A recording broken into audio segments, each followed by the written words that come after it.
नमस्कार दोस्तों, मैं वेलकम करता हूं आपका ट्रिस्काटिका क्लासेस में। ट्रिस्काटिका क्लासेस में लास्ट 1 वीक में हमने बैक टू बैक ट्रिग्नोमेट्री के 3 वीडियोस पढ़े। तीनों वीडियोस में एक में कोशिश की गई पूरे के पूरे बेसिक्स और फॉर्मूले इंक्लूड करने की, और कुछ क्वेश्चन आंसर्स भी हुए हैं। और जो नेक्स्ट 2 वीडियो जिनमें टोटली हमने क्वेश्चंस और आंसर किए हैं ट्रिग्नोमेट्री से रिलेटेड, हर एक फॉर्मूले के और हर प्रकार के क्वेश्चन करने की पूरी कोशिश की गई है। तो आप अगर आपने वीडियो अभी तक नहीं देखे हैं तो आप डिस्क्रिप्शन बॉक्स से उनके लिंक पे क्लिक कर सकते हैं, या आई बटन से भी आप उनको क्लिक करके तीनों वीडियोस को देख सकते हैं। मैं आपसे रिक्वेस्ट करूंगा कि अगर आप वो वीडियो देखने जा रहे हैं तो प्लीज वीडियो नंबर 1 से शुरुआत करें। आज मैं बात करूंगा ट्रिग्नोमेट्री के एक और इजिएस्ट पार्ट की, that called height and distance.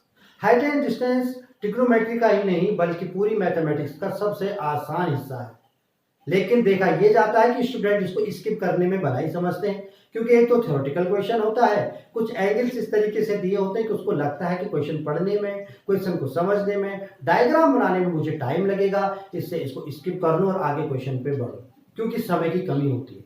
लेकिन दोस्तों, मैं आपको यकीन दिलाना चाहता हूं कि आपने यूट्यूब में बहुत सारे वीडियोज ट्रिग्नोमेट्री से हाइट एंड डिस्टेंस के देखे हैं और आपने बहुत कुछ उनसे सीखा है। बहुत अच्छी बात है।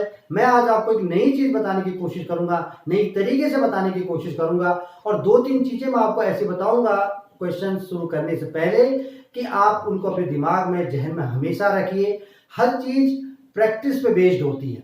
अगर मैं आपको आज हाइट एंड डिस्टेंस के बारे में डायरेक्शन देता हूं तो आपको चाहिए कि आप टोटली उसकी प्रैक्टिस करें।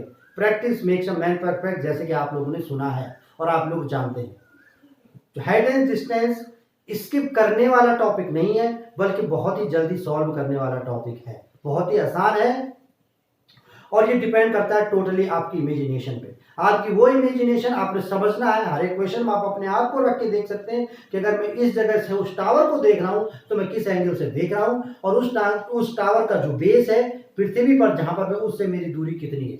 अगर बालकनी में खड़े मैं किसी अपने दोस्त को या किसी अपनी एक दोस्त को देख रहा हूं तो किस एंगल से मैं उसको देख रहा हूं, और वो जिस बिल्डिंग की बालकनी में खड़ी है वो बिल्डिंग मेरे से कितनी दूर है। बस यहां पर देखो, आपको एंगल भी पता लग रहा है कि आप अपने दोस्त को किस एंगल से देख रहे हैं। खैर, आगे बढ़ते हैं और जल्दी से हाइट एंड डिस्टेंस को शुरू करते हैं। और मैं बताना चाहता हूं कि जो चीजें मैं शुरू में बताने वाला हूं, प्लीज इन पे गौर कीजिए। वीडियो को एंड तक देखिए। जो भी क्वेश्चंस मैंने छाटे हैं, मुझे लगता है ये क्वेश्चंस बहुत ज्यादा है ट्रिग्नोमेट्री को समझने के लिए और ट्रिग्नोमेट्री की प्रैक्टिस करने के लिए। तो शुरू करते हैं आज का नया टॉपिक, हाइट एंड डिस्टेंस। जैसा कि नाम से जाहिर हो रहा है, हाइट ऊंचाई और डिस्टेंस दूरी। हाइट किसी भी वस्तु को, किसी टावर को, किसी मीनार, जैसे मैंने बोला कोई पहाड़ी है, कोई पेड़ है, उसको अगर मैं देखूं तो वो जमीन से जितने ऊपर गई है वो उसकी हाइट है। और अगर कोई पर्टिकुलर पॉइंट हम ले रहे हैं उस टावर से या उस हाइट की जो भी चीज है उससे दूरी पे, माने कि अगर मैंने कोई पॉइंट पी लिया तो इस पॉइंट के जो बीच की दूरी है यही डिस्टेंस है। अब जब मैं इस क्वेश्चन को सॉल्व करूंगा, इन क्वेश्चंस जो भी मेरे पास हैं हाइट एंड डिस्टेंस के, अगर मैं उनको सॉल्व करता हूं जब, तो आप देखना कि जहां पर भी मैं h की बात करूंगा, दैट कॉल्ड हाइट, और अगर मैं d से डिनोट कर रहा हूं तो आपको समझ जाना है डिस्टेंस की बात कर रहा हूं। समझ में आया? आपने जैसे कि ट्रिस्काटिका क्लासेस का लोगो देखा है, आपको एक टैंक दिख रहा होगा, है ना? आर्मी का टैंक दिख रहा होगा। कि अगर आर्मी की टैंक की मैं गन की बात करूं, माना कि आर्मी की टैंक की गन है और जो गनर है जो उसको ऑपरेट कर रहा है गन को, वो अंदर से देखता है उसको दुश्मन दूर दिखता है, उसको लगता है कि भैया इतनी दूर के लिए मुझे अपनी गन को थोड़ा सा एलिवेट करना पड़ेगा, थोड़ा सा उसको एंगल ऑफ एलिवेशन देना पड़ेगा। तो वो क्या करेगा, टैंक को गन को थोड़ा सा एंगल ऑफ एलिवेशन दे देगा, मतलब थोड़ा गन को उठा देगा। तो जितना उसने गन को ऊपर किया है, हाथ से नहीं करना होता, कि हाथ से उठाना नहीं होता, उसके अंदर जॉयस्टिक्स होते हैं और कुछ ऐसे कंट्रोल्स होते हैं कि जिससे बहुत आसानी से ये उठ जाता है। तो माना कि उसने थीटा एंगल तक उसको उठाया, तो जितना उसने गन को ऊपर किया है that is angle of elevation, that is angle of elevation. ध्यान रखिए हमेशा इस बात को कि जो भी नजर से ऊपर की तरफ देखने के लिए हम यूज करते हैं वही क्या है, एंगल ऑफ एलिवेशन। ठीक है? अब लगा कि दुश्मन तो नीचे की तरफ दिख रहा है, यार गन ऊपर नहीं, गन अब नीचे करके दुश्मन को नीचे की तरफ मारना चाहिए। तो गन को नीचे लाए और नीचे की तरफ कर दिया। कितने एंगल लिया, माना कि थीटा डिग्री नीचे ले आए। अब क्या अपनी जगह से नीचे की तरफ गन को ले आए हैं, तो ये क्या होगा, एंगल ऑफ डिप्रेशन। समझ में आया, एंगल ऑफ डिप्रेशन। हिंदी में इसको बोलते हैं उन्नयन कोण, और डिप्रेशन, एंगल ऑफ डिप्रेशन को बोलते हैं अवनमन कोण। समझ में आया, ये तो मैंने आपको प्रैक्टिकली बताने की कोशिश करी कि ऐसा होता है, ऐसा आप भी करते हैं ना।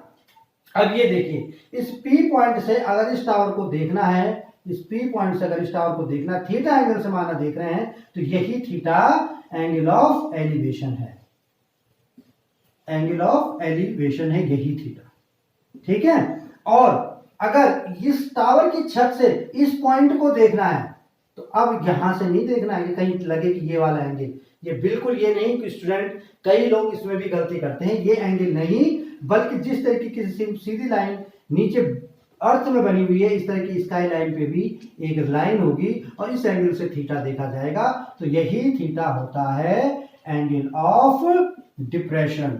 आप चाहे डिप्रेशन बोले और चाहे आप इसको अवनमन कोण बोले, ये दोनों एक ही चीज है। तो समझ में आ गया होगा आपका कि एंगल ऑफ डिप्रेशन अपनी जगह से नीचे की तरफ देखने के लिए जो एंगल बनता है वो एंगल ऑफ डिप्रेशन है, और अपनी जगह से ऊपर की तरफ देखने के लिए जो एंगल बनता है वो एंगल ऑफ एलिवेशन है। और सबसे मजे की बात यह है कि angle of depression is equal to angle of elevation भी होता है। इसलिए आपने कभी घबराना नहीं है, क्योंकि वो क्वेश्चन में अभी तक आप क्वेश्चन करते आए थे कि उस टावर की तरफ जो भी उन्नयन कोण बन रहा है वो इतना डिग्री, अचानक अवनमन कोण बनने लगा, अरे यार ये तो क्वेश्चन चेंज हो गया। नहीं, कुछ भी नहीं हुआ, या कोई प्रॉब्लम भी नहीं आई। क्यों? क्योंकि angle of elevation is equal to angle of depression होता है। वो क्यों होता है? ये जो थीटा एंगल है, यही ये एंगल, अगर ये एंगल थीटा ना होके मैं बोलूं कि दोस्त ये एंगल 45 डिग्री है, तो दोस्त ये एंगल भी 45 डिग्री ही होगा। क्यों होगा? आपको पता है कि जब दो पैरेलल लाइंस होती हैं, उनको कोई लाइन क्रॉस करती है, हिंदी में इसको तिर्यक रेखा बोलते हैं, तो जो इसके अपोजिट एंगल्स होते हैं, है ना, ये एंगल और ये एंगल और ये एंगल, तो जो भी इसके अपोजिट है, जिनको अल्टरनेट एंगल बोला जाता है, यस, हिंदी में बोला जाता है एकांतर कोण, तो ये कोण आपस में बराबर होते हैं। चाहे इसको कुछ इंग्लिश मीडियम के स्टूडेंट इसको जेड रूल के नाम से भी जानते हैं कि सर ये जेड रूल है, जेड का, ये अंदर का, और ये एंगल बराबर होंगे, यानी ये एंगल और ये एंगल जेड रूल के बराबर होंगे, और जब ये एंगल बराबर होंगे तो देखो ये जेड रूल भी हो रहा है ना, एकांतर कोण, तो इसीलिए ये एंगल ऑफ डिप्रेशन और एंगल ऑफ एलिवेशन भी बराबर होंगे। मुझे उम्मीद है कि आपकी समझ में ये अच्छे से आ चुका होगा। मैं अब आगे बढ़ता हूं, एक चीज मैं आपको और इसमें बताऊंगा, और उसके बाद करेंगे हम बहुत सारे हाइट एंड डिस्टेंस पे बेस्ड क्वेश्चन, ठीक है।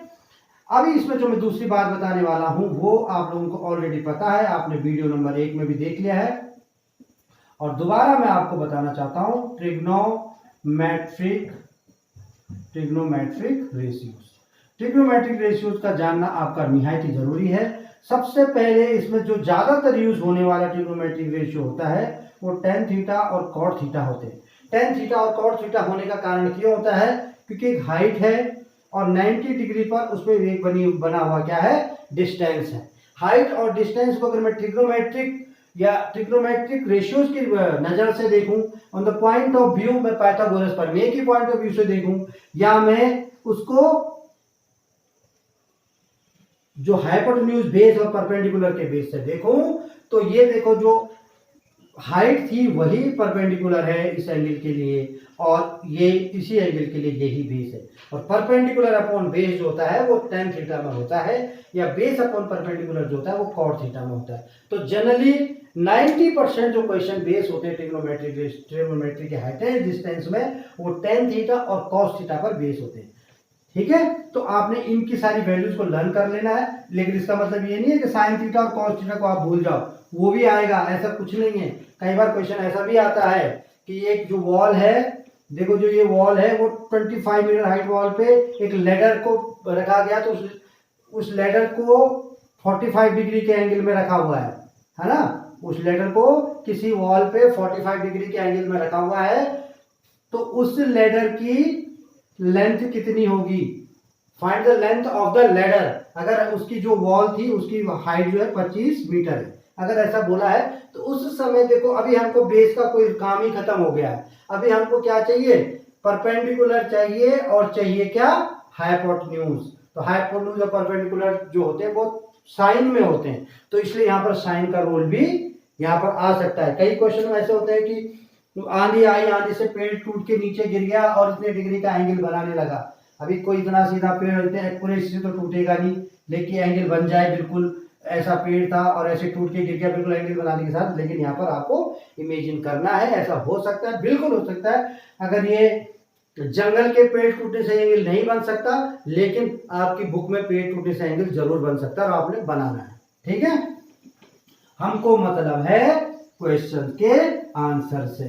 तो मैं अब शुरू करता हूं भाग दर से। क्वेश्चन आपको स्क्रीन पे दिख जाएगा, जो भी क्वेश्चन मैं कराऊंगा आपको वीडियो रिकॉर्ड करने के बाद हम उसको यहाँ पर डालेंगे, आपको स्क्रीन पे दिखेगा, आप देखिए और मैं यहाँ से एक एक करके देखता जाता हूँ और आपको बताता जाता हूँ। ठीक है, ओके। क्वेश्चन नंबर 1 है, from a point 20 metre away from the foot of a tower. सबसे पहले मैं इतना ही क्वेश्चन पढ़ूंगा और इस पे एक्शन शुरू कर दूंगा। From a point 20 metre away from the foot of tower, इसका मतलब कोई ना कोई तो टावर है यहाँ पे, और उस टावर से वो बोल रहा है कि 20 मीटर अवे, यानी उसके फुट से 20 मीटर अवे कोई चीज है। ठीक है, the angle of elevation of the top of the tower is 30 degree. वो बोल रहा है कि जो ये टावर है, जो ये टावर है एक जिसकी बात कर रहा है, उसके बेस के जो उसका जो बॉटम है उससे 20 मीटर दूर कोई जगह है, उस जगह से उस टावर का एंगल ऑफ एलिवेशन बोल रहा है 30 डिग्री बन रहा है। क्या बन रहा है, एंगल ऑफ एलिवेशन 30 डिग्री बन रहा है। The height of the tower is, तो इसकी हाइट क्या होगी। बहुत सिंपल क्वेश्चन है, वेरी सिंपल क्वेश्चन है। सिर्फ ये मैं आपको कि समझाने के लिए ऐसे इजी क्वेश्चन मैंने डाला हुआ है। धीरे धीरे हम आगे अच्छे क्वेश्चन पे भी बढ़ेंगे। 30 डिग्री, अभी मैंने बोला अगर मैं इसको कॉन्सेप्ट बेस करूं, अगर मैं इसको ढंग से करूं, तो जो भी स्टूडेंट ध्यान दे, ए बी और सी, ए बी और सी अगर ट्रायंगल है, तो अभी मैं इसको नाम दे रहा हूं, मैं सॉल्व कर रहा हूं, मैं कॉन्सेप्ट वाइज सॉल्व करने के बारे में बता रहा हूं, लेकिन आपने ऐसा कम करना नहीं है, इतना टाइम नहीं लगाना है। आपने सिर्फ इमेजिनेशन से डायग्राम अपने दिमाग में बना लेना, सीधे 10-30 की वैल्यू को सोच लेना, राइट में परपेंडिकुलर अपॉन बेस सोच लेना है। इतनी मेहनत करनी ही नहीं पड़ेगी आपको, लेकिन अभी मैं सिर्फ उन स्टूडेंट्स के लिए बेस समझा रहा हूं, तो इसलिए मुझे ये समझाना जरूरी है। In triangle ABC, in triangle ABC 10 30 is equal to perpendicular upon base, perpendicular upon base यानी AC upon AB, AC upon AB। 10 30 1 upon √3 is equal to AC क्या है, H upon 20, H is equal to 20 upon √3 metre. समझ में आया। अब यहाँ पे जो स्टूडेंट्स 10th क्लास के लिए इसको देख रहे हो, तो यहाँ पर लिखना है, पूरा का पूरा लिखना है। यहाँ पे कैसे लिखना है, AC is equal to tower. ठीक है, हिंदी वाले लिखेंगे कि AC जो है वो टावर है और उसकी हाइट क्या है, H है। ठीक है, AB टावर का AB जो कि distance of tower two point, ये लिखना है। ठीक है, तब लिखना इन ट्रायंगल ABC 10 30 बराबर, ये सारी कार्रवाई करके और ये सारी चीजें लिख के लिख लेना। जबकि अगर इसी क्वेश्चन को अगर हम एकदम से करना होता, एकदम से इसको हमको सॉल्व करना होता, तो हम बहुत सिंपल तरीके से कर लेते कि जब भी 30 डिग्री होता है, 30 डिग्री होता है, तो 30 डिग्री में क्या होती है, 10 की वैल्यू इसकी 1 वैल्यू होती है, इसकी √3 होती है, तो 1√3, और इसके बेस से अगर मैं ये निकालूं तो √3 यानी 3, यस 3 माइनस 3 + 1 + 4 यानी √4 यानी 2। समझ में आया? ये तीनों ट्रिग्नोमेट्रिक रेशियोज हो गई। अगर मुझे 30 डिग्री दिया हुआ है एंगल और इसकी, तो इसका मतलब ये 1 होगा, ये 3 होगा और ये 2 होगा। अब जितने दिए हुए जो भी वैल्यू दी है उस वैल्यू को उतना मल्टीप्लाई कर देंगे हम। अगर 45 डिग्री दिया हुआ है तो 45 डिग्री का मतलब क्या होगा, ये दोनों 1 1 होंगे। ध्यान रखना हमेशा जब भी 45 डिग्री दिया होगा तो आपको इतना दिमाग लगाना ही नहीं है, जितनी हाइट है उतनी डिस्टेंस है, जितनी हाइट होगी उतनी ही डिस्टेंस होगी, है ना? जितनी हाइट होगी उतनी ही डिस्टेंस होगी और ये √2 हो जाएगा। अगर 60 डिग्री की बात हो रही है तो 60 डिग्री में क्या होगा, उस समय ये √3 होगा। अगर 60 डिग्री हो रहा है तो उस समय ये √3 होगा और ये हो जाएगा 1, ये हो जाएगा √3 और ये हो जाएगा 1, है ना? और फिर वो तो वही 2 का 2 ही रहेगा। आ गई तीनों वैल्यू समझ में? अब होती है 30 डिग्री, 45 डिग्री, 60 डिग्री को अपने जहन में बिठा लो और बहुत ही सिंपल तरीके से सॉल्व कर लो। जैसे क्वेश्चन आया कि एक टावर है, टावर से 25 मीटर दूरी पर एक पॉइंट है जहां से उसका एंगल 30 डिग्री बन रहा है, तो आपने सोच लेना है तुरंत ही, लिखने की जरूरत ही नहीं है कि 30 डिग्री एंगल बन रहा है, डिस्टेंस कितनी है 25 है, यानी tan 30 = h/25 हो रहा है। tan 30 1/√3 = h/25। अगर मैं क्रॉस मल्टीप्लाई करूंगा तो क्या होगा, √3h = 25, यानी h = 25/√3 मीटर। बस मुझे क्वेश्चन भी नहीं बनाना, मुझे डायग्राम भी नहीं बनाना, मुझे वैसी वर्बली उसको मेंटली सॉल्व कर लेना और मुझे शायद 15-20 सेकंड भी नहीं लगेंगे उसको सॉल्व कर लेना, है ना? चलो नेक्स्ट क्वेश्चन करते हैं, थोड़ा थोड़ा कॉन्सेप्ट बेस्ड, थोड़ा थोड़ा ट्रिक बेस्ड। नेक्स्ट क्वेश्चन है the shadow of a tower is 3 times its height. Shadow of a tower is 3 times its height. Then the angle of elevation of the top of the tower is. भाई साहब ये tower था, ठीक है? Tower की height कितनी थी h, tower की हाइट कितनी थी h। अब क्या हुआ, सूरज देवता ने जब उस पर रोशनी मारी तो वो क्या हुआ कि जितना h था ना उसका 3 गुना होता है ना, कई बार ऐसा होता है ना, कई बार हम खड़े होते और हमारी शैडो वहां तक जा रखी होती है, हम हैं 5.5 फुट के लेकिन हमारी शैडो जा रखी होती है 15 फुट तक। ऐसा क्यों? क्योंकि सूरज उस एंगल से तुम्हारे ऊपर पड़ रहा है कि तुम्हारी शैडो बहुत लंबी बन रही है। तो वही यही हुआ, शाम का टाइम होगा या सुबह का टाइम होगा तो उसकी 3 गुना जब वो बन रही थी तो उस समय वो बोल रहा है कि कितने डिग्री एंगल पे था, थीटा कितने डिग्री एंगल पे था। लेट द एंगल भी थीटा, माना कि जो वो एंगल था वो थीटा था।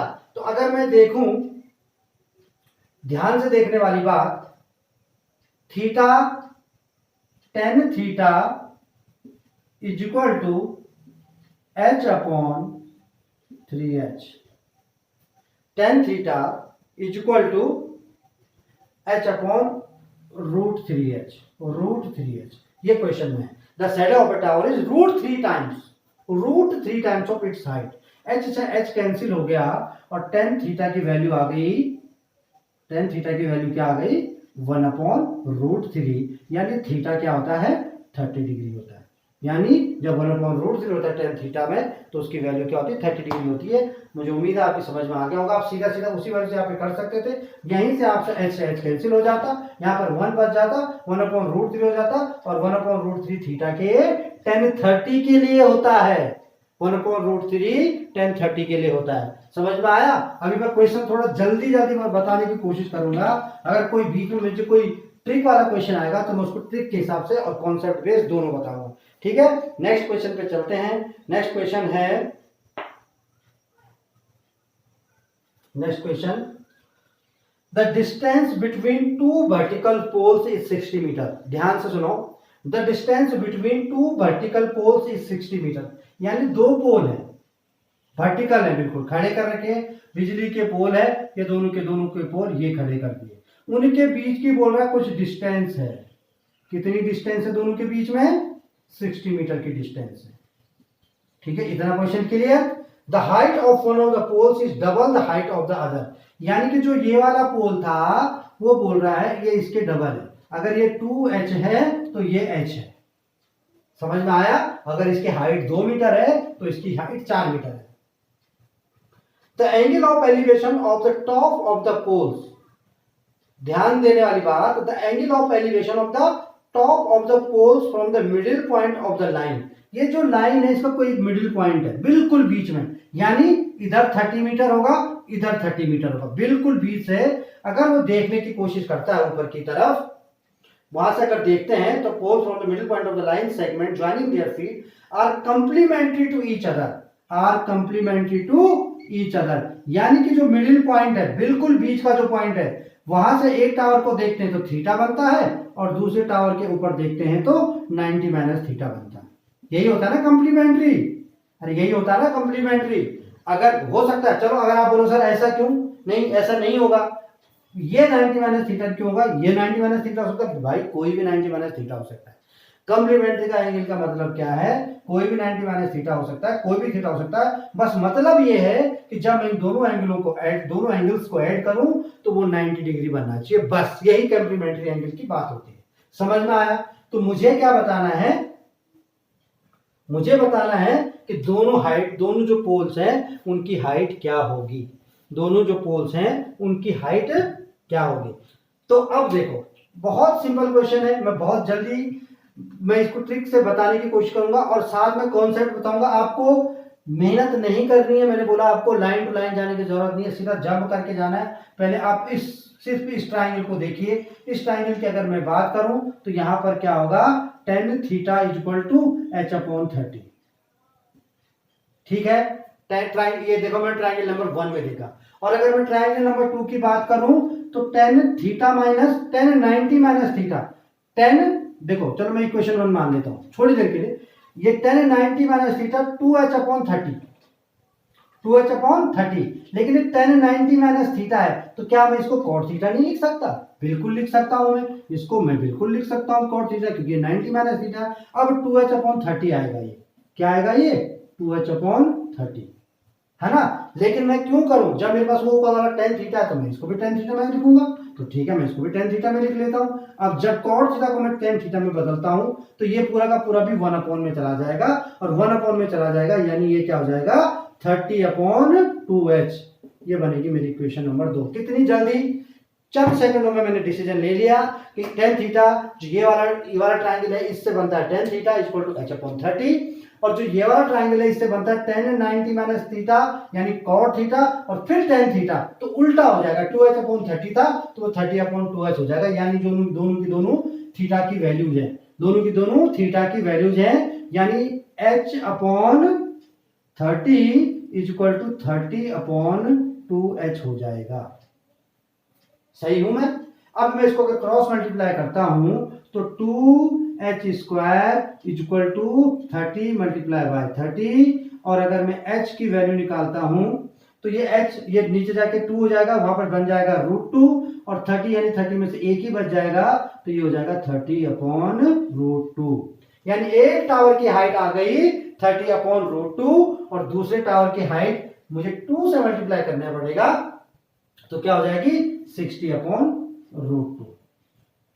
ये हो गई दोनों टावर्स की हाइट।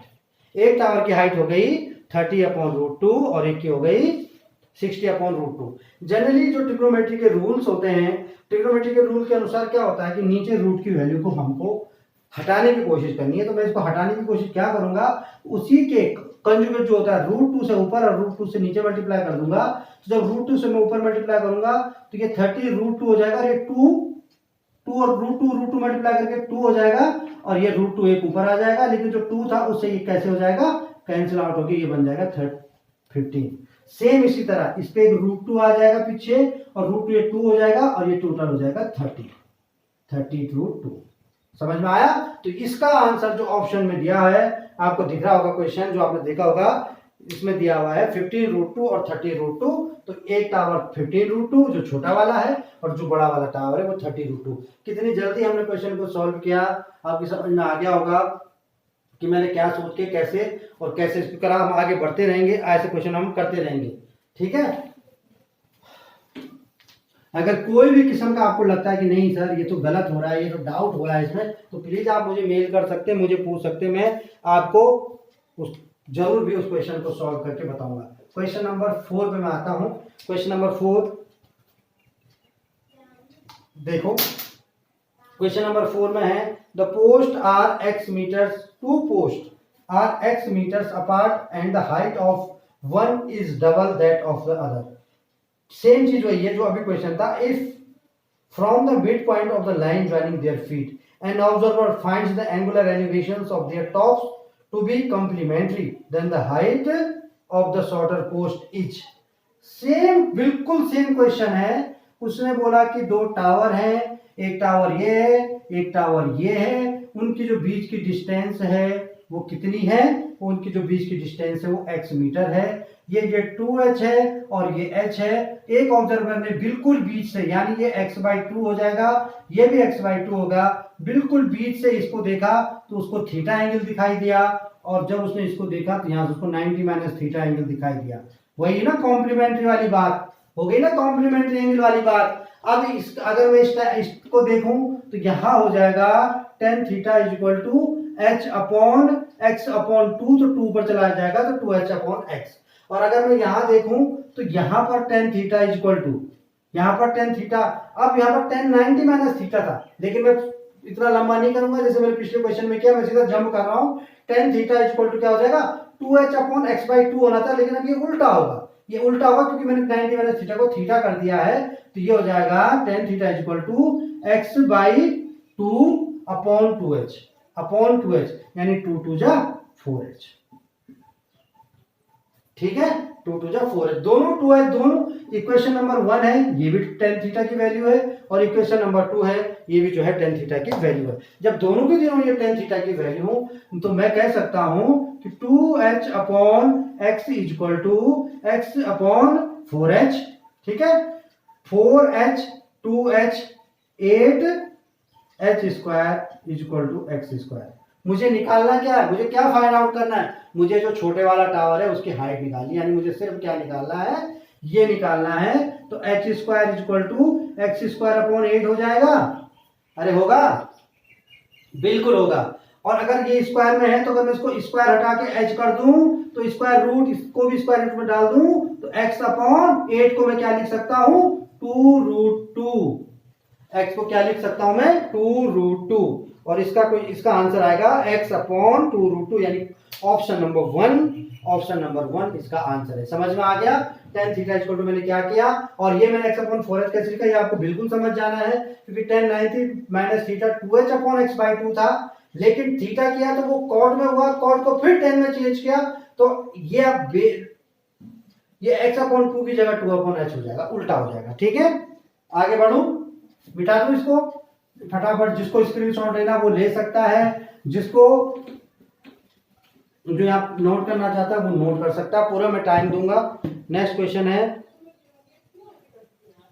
क्वेश्चन नंबर 5, है ना। क्वेश्चन नंबर 5 की तरफ बढ़ते हैं। इसमें मैं छोटी सी ट्रिक भी आपको बताने वाला हूं। Question number 5, the angle of elevation of top of tower from A point.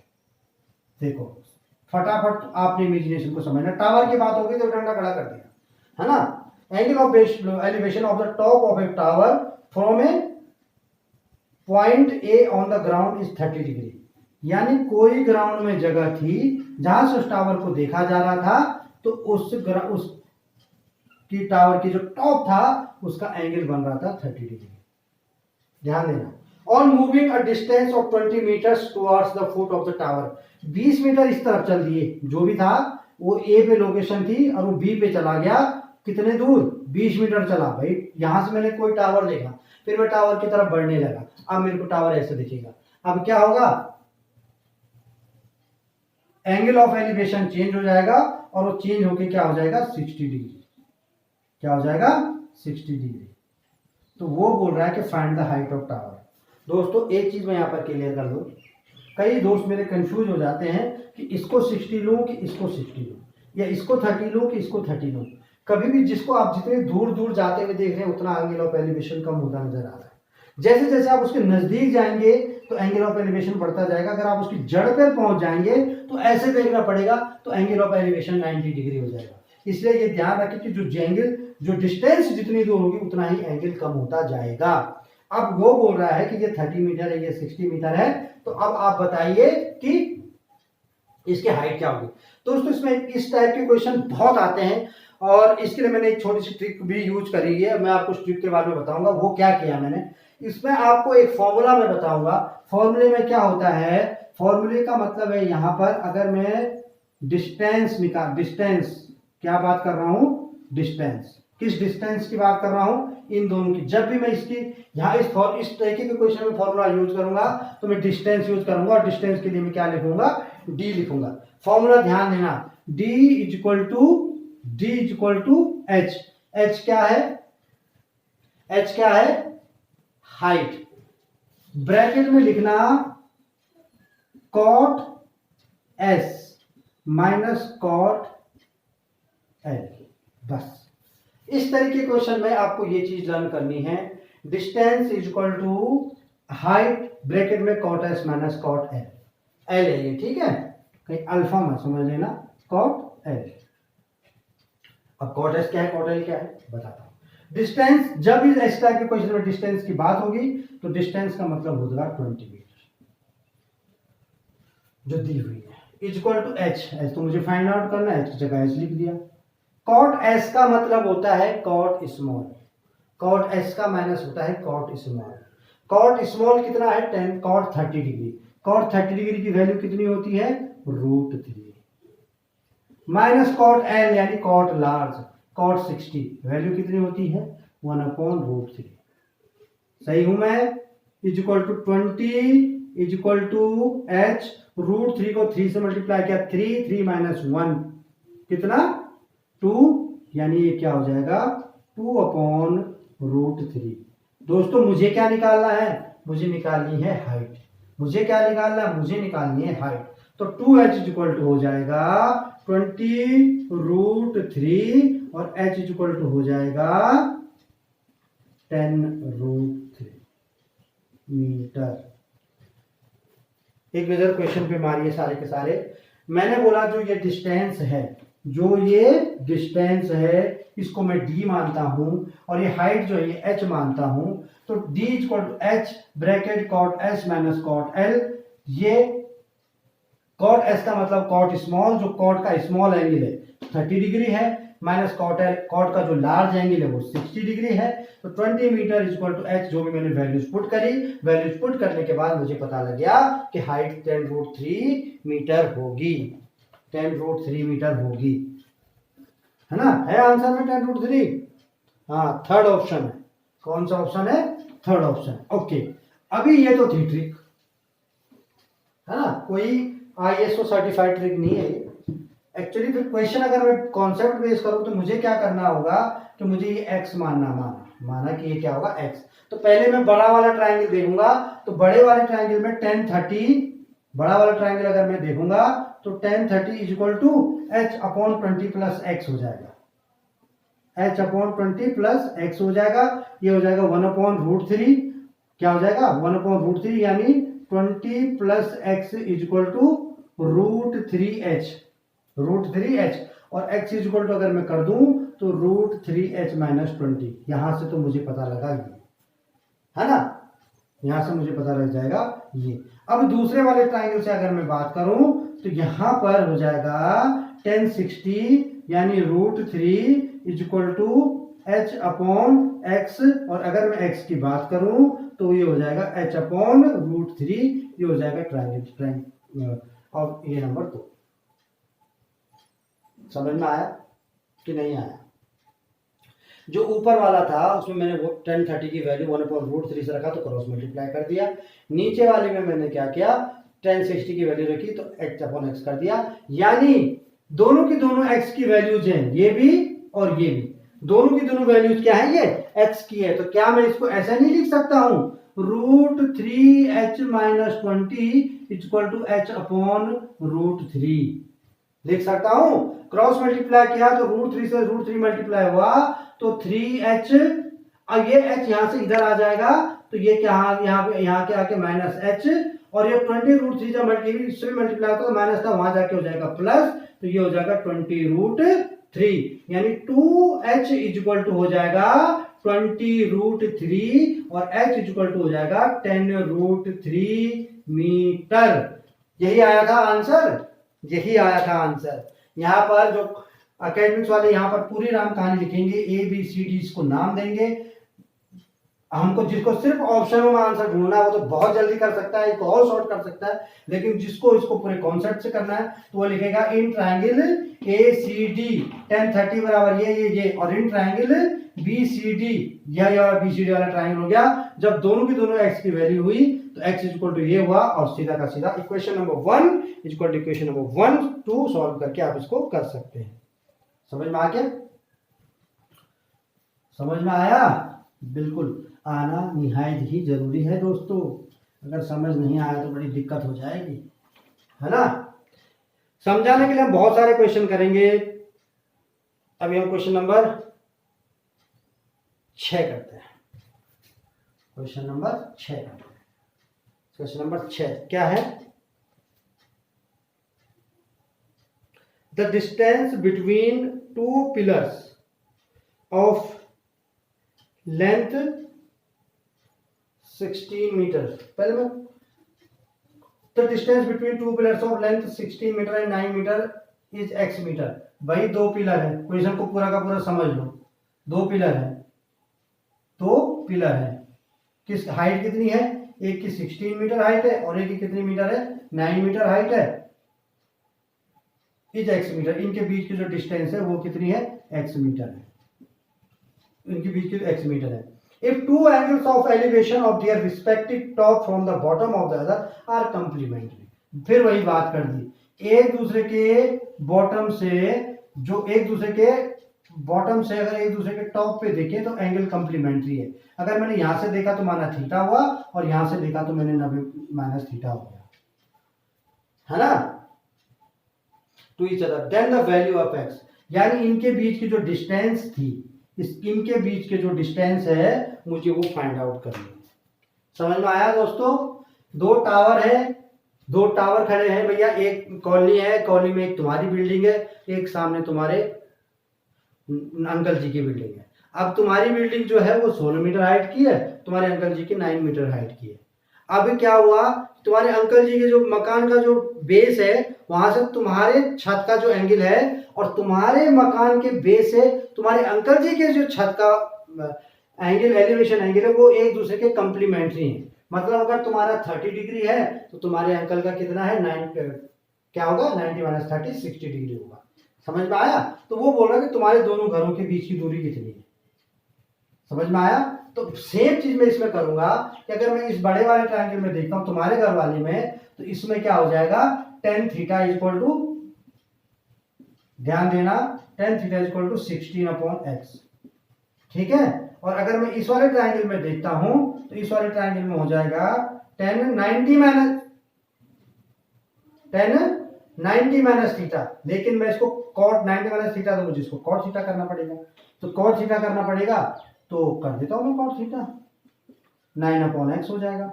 लेकिन मुझे जब ऊपर वाला tan है तो मैं इसको भी cot में 10 में बदल लेता हूं। तो मैं इसको 10 बदल दिया, इसको मैंने tan थीटा कर लिया। अब ये x/9 है।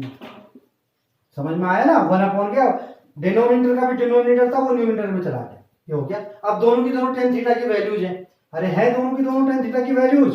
बिल्कुल हैं। तो क्या मैं इसको ऐसे नहीं लिख सकता हूं? कैसे?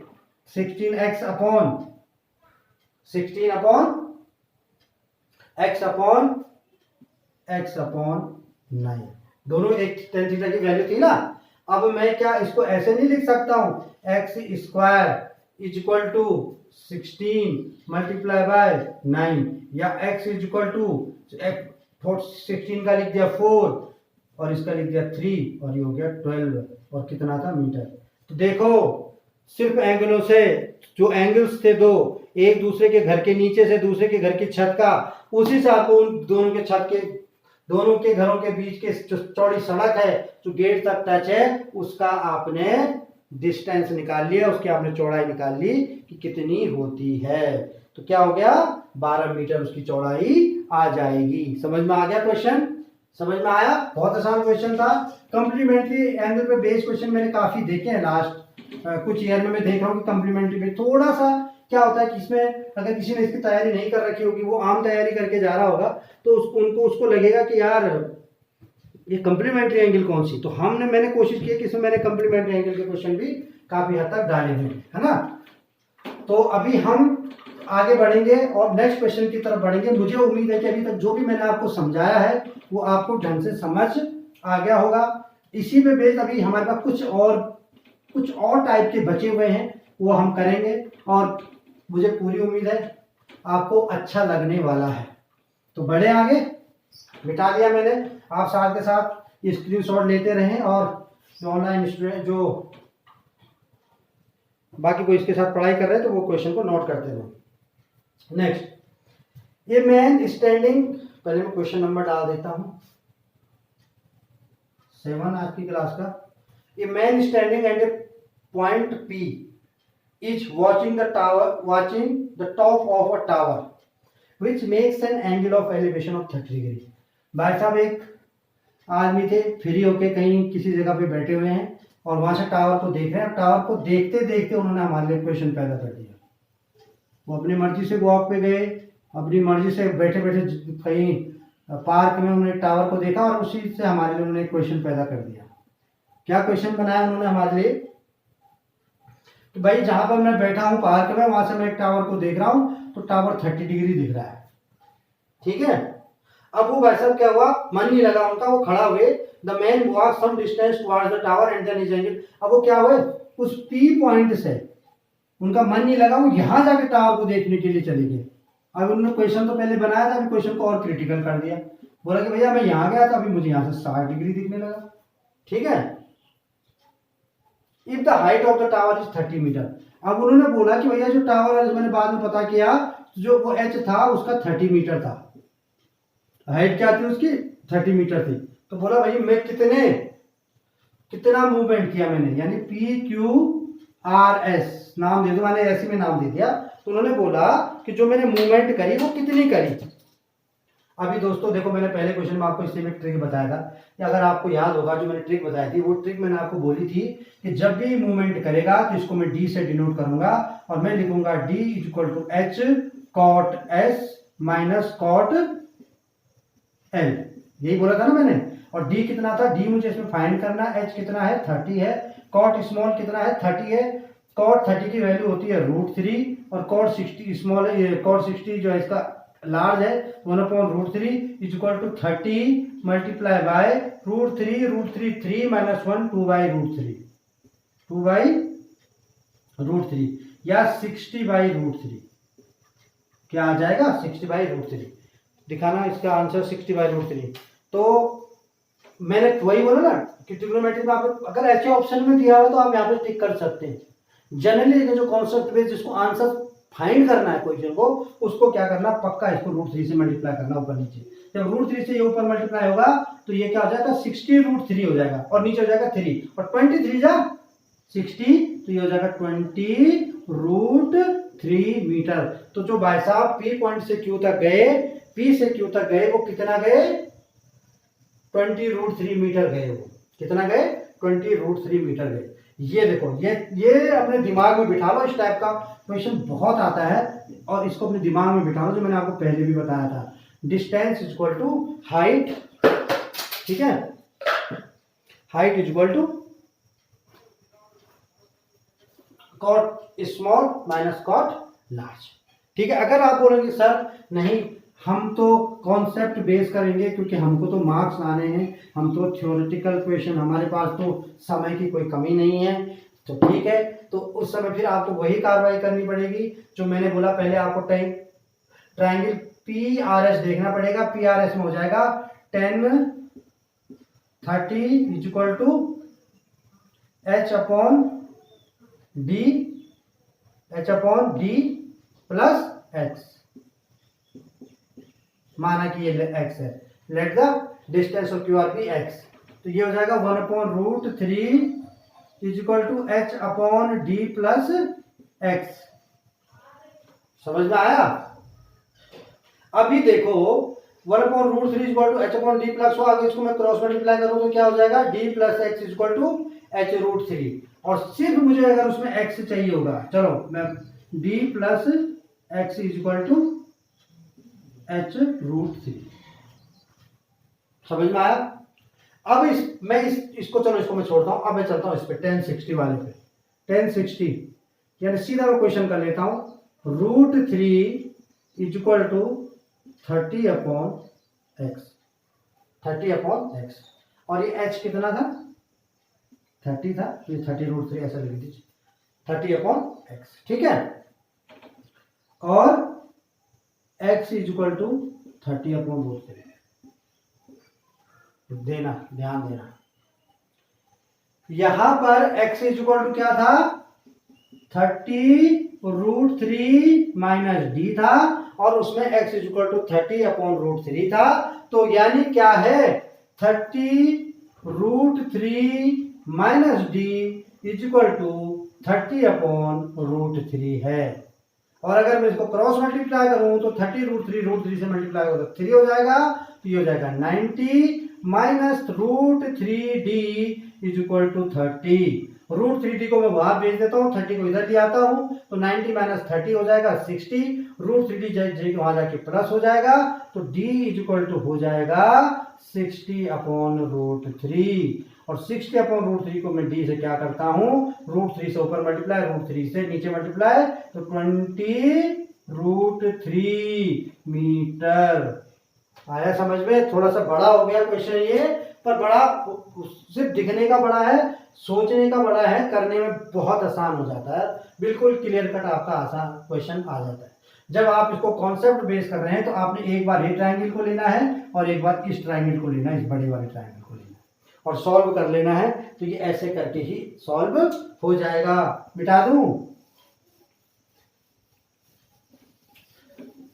किसी के मन में किसी प्रकार का संदेह न रह जाए, हर एक क्वेश्चन हम करेंगे ताकि संदेह को दूर किया जा सकता है। ओके, 7th हो गया। अभी चलते हैं हम 20 रूट 3 आंसर आ रहा था ना। Okay, next question, an aeroplane. ध्यान देना, बहुत अच्छा क्वेश्चन है, क्वेश्चन नंबर 8। ठीक है, an aeroplane one flying at a height of 5000 metre.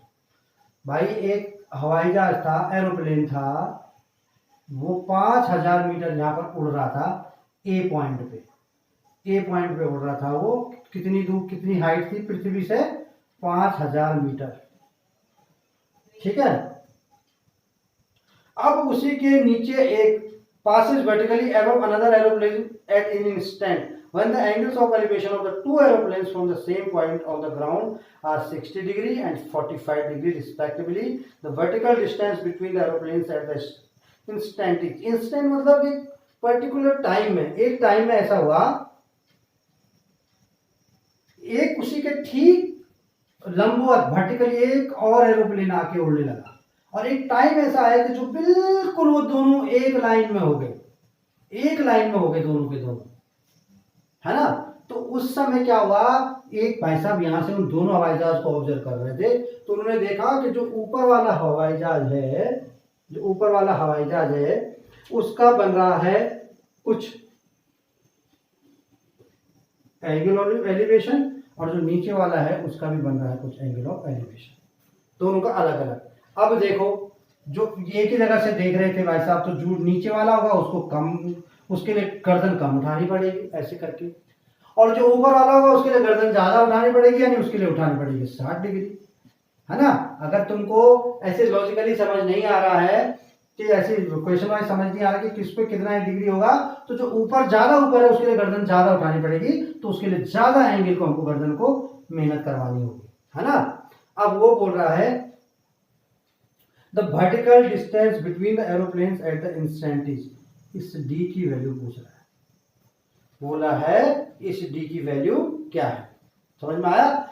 In aeroplane, when flying at a height of 5000 meter from the ground, passes vertically above another aeroplane at an instant when the angles of elevation of the two aeroplanes from the same point on the ground, that called, this is the P point, are 60 degree and 45 degree, are 60 degree and 45 degree.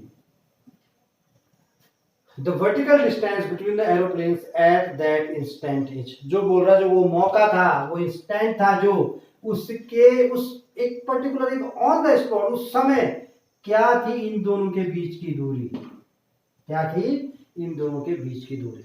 अभी तक हम क्या question कर रहे थे कि ये देखो यहां से एंगल बन रहे थे इतनी, जो हम डी निकाल रहे थे अभी तक हम कौन सा डी निकाल रहे थे, ये पैरेलल वाला डी निकाल रहे थे, दोनों दो जगहों की, दो वस्तुओं के बीच की दूरी। अभी हम आसमान की तरफ डी निकाल रहे हैं, डी जो है ये निकाला तो जा रहा है, लेकिन कौन सा वाला डी निकाला जा रहा है, ये जो ऊपर की तरफ हो रहा है, आसमान की तरफ जो डी हो रहा है, कर सकते हैं, ठीक है। तो अभी तक जब हम ये डिस्टेंस निकाल रहे थे, अभी मुझे ये वर्टिकल वाली डिस्टेंस निकालनी है, तो इसमें भी एक फॉर्मूला होता है, उसमें हम कॉट की जगह, जैसे हम इसमें कॉट यूज करते थे ना, उसमें हम थीटा कॉट की जगह हम टेन यूज करते हैं। लेकिन मैं ज़्यादा इसको कन्फ्यूजन क्रिएट ना करते हुए मैं ट्रिक से अच्छा मैं इसको बताता हूँ। देखो इसमें भी दो ट्राइंगल हैं, एक 1045 वाला, एक 60 वाला। जो 45 वाला है वो ये है x, यहाँ से यहाँ तक, और x भी नहीं, इसकी क्या होगी 5000 माइनस डी। अगर ये d है और यहाँ तक टोटल 5000 है, तो ये 5000 माइनस डी होगा। जब ये 5000 माइनस डी होगा तो ये वाली जो इसकी नीचे वाली लाइन है ये भी तो 5000 माइनस डी होगी। क्यों? क्योंकि ये 45 डिग्री है, हमेशा 45 पे डिग्री पे ये और ये दोनों इक्वल होते हैं। अब मुझे क्या निकालना है, मुझे वैल्यू निकालनी है डी की, मुझे वैल्यू निकालनी है डी की, है ना। तो अगर मैं इस ट्रायंगल का ये निकाल दूं तो जब मैं इसको इससे सब्ट्रैक्ट करूंगा तो डी भी तो आ जाएगा। चलो मैं समझाता हूँ कैसे। इससे मुझे पता चल गया कि ये हो गया 5000 माइनस डी हो गया। अब मैं सीधा बड़े वाले ट्रायंगल पे आता हूँ, सीधे बड़े वाले ट्रायंगल पे 1060 is equal to 5000 is equal to पूरा का पूरा 5000 है अपॉन 5000 माइनस डी है, सही है। 1060 की जगह अगर मैं √3 लिख दूं तो ये 5000 ऊपर का ऊपर रहेगा, नीचे 5000 माइनस डी। जब इसको मैं मल्टीप्लाई करूंगा तो √3d आएगा माइनस का, ठीक है। और इज इक्वल टू ये 5000 √3 के साथ मल्टीप्लाई करके उधर चला जाएगा और ये उधर हो जाएगा 5000 माइनस 5000 √3, है ना। होगा कि नहीं होगा? ओके, अगर मैं इसको सिर्फ डी कर दूं तो जो ये -3 था ये आप ये दोनों चेंज हो जाएंगे यहाँ पर, तो ये 5000 √3 आगे आ जाएगा, ये माइनस हो जाएगा, ये पीछे चला जाएगा, क्योंकि मैंने माइनस अगर मैं कॉमन ले लूँ और ये जो √3 था ये यहाँ पे नीचे चला जाएगा। थोड़ा कैलकुलेशन करके मैं समझा रहा हूँ, हालांकि कुछ है नहीं। और अगर मैं यहाँ पर इसको करूँ डी तो ऊपर 5000 मैं कॉमन ले लूँ तो क्या हो जाएगा 3 √3 माइनस 1 इंटायर अपॉन √3, ठीक है, सही है। यही है ना क्वेश्चन। ऑप्शन में क्या है? ओके, ऑप्शन में क्या है कि यही हो गया, बस यही आंसर आ गया कि डी की वैल्यू आ गई ना, ये तो यही एक आंसर आ गया 5000 √3 माइनस 1। यस, अगर आप इसको अगर ऑप्शन में क्या दे रखे हैं, ओके 1 माइनस 1, तो ये आप ऑप्शन के अकॉर्डिंग अगर इसको घुमाना चाहते हो तो इसको बाहर लेके 1 माइनस 1 अपॉन √3 भी लिख सकते हो, लिख सकते हैं ना, क्योंकि √3 माइनस 1 अपॉन √3 हो जाएगा तो √3 1 जा तो √3 माइनस 1, तो इसको हम आंसर को ऐसे भी बना सकते हैं। या हम यहीं पर भी जहाँ से हमने किया था हम सीधे यहाँ पर भी इसको ऐसा कर सकते थे, बिल्कुल √3 को नीचे ले जाते और पहले कार्रवाई करते थे। तो यहाँ पे भी हम कैलकुलेशन को चेंज कर सकते थे, लेकिन मैंने थोड़ा सा इसको एलेबोरेट किया, कि मैंने जो थोड़ा सा एलेबोरेट किया ये मैंने आपको समझाने के लिए किया। बाकी जो फॉर्मूला होता है वो 10 जो मैं आपको बता रहा था उसमें भी डी इक्वल टू होता है, लेकिन एच 10 स्मॉल की जगह उसमें कॉट स्मॉल पहले आता था, इसमें 10 स्मॉल पहले आता है, 10 लार्ज पहले आता है। 10 large minus 10 small upon 10 small एक फॉर्मूला है, अगर जरूरत पड़ी तो मैं बताऊंगा। ओके ठीक है। तो ये 8 क्वेश्चन आज की क्लास के हमने कर लिए हैं। थोड़ा इस पर ध्यान देना, दोबारा बताना है तो मैं दोबारा यहाँ पे समझा दूंगा कि मैंने जो पहले वाले ट्रायंगल में 45 था इसमें तो मेहनत करी नहीं, सीधा बड़े वाले ट्रायंगल में मेहनत करी, ताकि आपको समझ आ जाए कि कैसे। कभी भी ध्यान देना कि 45 डिग्री जब एक एंगल बन रहा हो तो 45 डिग्री जब बन रहा है तो ज़्यादा मेहनत करना ही नहीं। हाँ, जो कि जिनको कॉन्सेप्ट वो बेस कर रहा है उनको दोनों ट्रायंगलों में अलग अलग देना पड़ेगा कि भैया एक ट्रायंगल में ये तो 45 की वजह से यही वैल्यू आ रही है और दूसरे में ये। Okay, next question. The shadow of a tower standing on a level plane found to 40 metre longer. देखो, द शैडो ऑफ, दिखाई दे रहा है क्वेश्चन?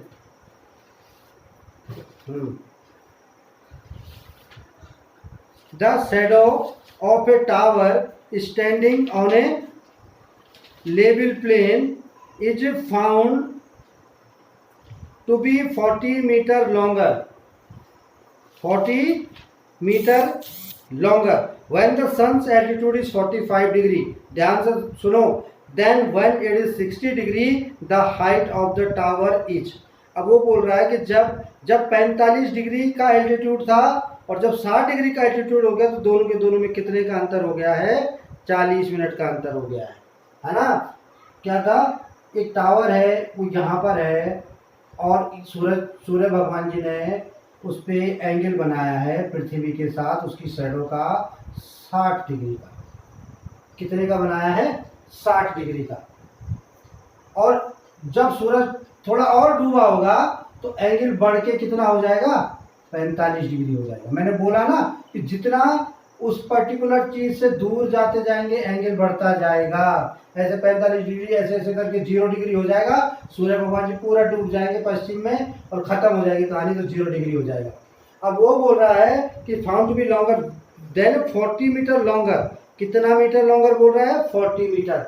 यानी जो ये डिस्टेंस है ये 40 है, ये 40 है। अगर मैं इस पॉइंट को क्यू मानूं, इसको क्यू मानूं, इसको आर मान लूं, एस तो सन हमारे हो गए, तो ये जो 40 मीटर है, इस 40 मीटर जब शैडो सूरज यहाँ से जब सूरज थे, यहाँ पर जब सूरज थे, है ना, तो शैडो पड़ रही थी उसकी 60 डिग्री। जब सूरज थोड़ा और नीचे आ गए डूबने के लिए, डूबने की तरफ पश्चिम की तरफ, तो तब शैडो हो गई 45 डिग्री। ठीक है, तो ये बता दिया। तो 40 मीटर का अंतर पड़ गया, जो छाया थी, शैडो थी, वो 40 मीटर बढ़ गई। इसको समझने की जरूरत है, बाकी कोई क्वेश्चन इतना बड़ा है नहीं। अब इसमें सेम हम वही फॉर्मूला लगा सकते हैं। हमको क्या निकालना है? ये निकालना, हाइट निकालनी है, हाइट ऑफ टावर निकालनी है। अगर मैं इस फॉर्मूले वाइज करूं तो क्या होता था? D equal to H cot S minus cot L equal to D equal to H. D कितना है? D 40, एच कितना है? We have to find out. Cot small कितना है? 1 माइनस कॉट लार्ज कितना है? 1/√3 है ना। कॉट एल है ना 30 डिग्री 60 डिग्री, तो एच इक्वल टू, पहले इसको थोड़ा सा एक बार और सॉल्व कर लूंगा आप लोगों को समझाने के लिए।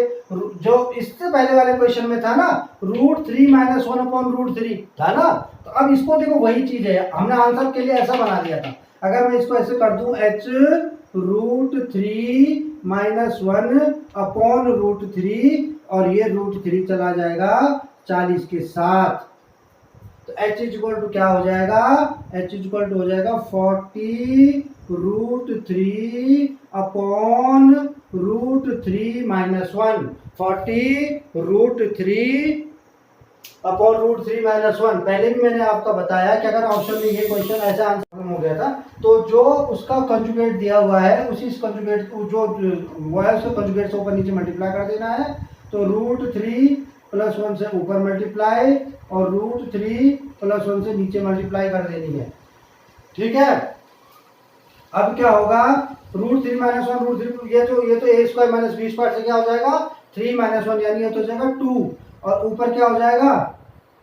ऊपर हो जाएगा, इसको ब्रैकेट के अंदर अगर रखेंगे तो ये हो जाएगा 20 और √3 को अंदर ले जाता हूं तो √3 को √3 से मल्टीप्लाई करके 3 और प्लस √3, 23 + √3 है ऑप्शन में। 20, यस चार्ली, सी 3, थर्ड ऑप्शन है। क्या है? थर्ड ऑप्शन है। ये देखो अभी मैं इसको क्या, मुझे इस क्वेश्चन को आपको कॉन्सेप्ट से बताने की जरूरत है? बिल्कुल भी नहीं है, क्योंकि जो ये h है ये टोटल का टोटल भी h है, क्योंकि ये 45 डिग्री है ना। तो अभी तुमको क्या करना है कि सीधा छोटे ट्रायंगल में लेना है। छोटे ट्रायंगल में h बटे ये जो आ रहा है, ये क्या आ रहा है? h-40 आ रहा है, h-40। तो h-40 से तुमने सॉल्व कर देना है। बड़े वाले ट्रायंगल से पता लग गया, बिल्कुल सिंपल, उसी तरीके से जिससे जैसे हमने इससे पहले 2 क्वेश्चन हमको ऑलरेडी कर चुके हैं। तो मुझे नहीं लगता कि मुझे इसको बताने की जरूरत है आगे, इसलिए मैं सीधा नेक्स्ट क्वेश्चन की तरफ बढ़ूंगा। ठीक है, मिटा दूं।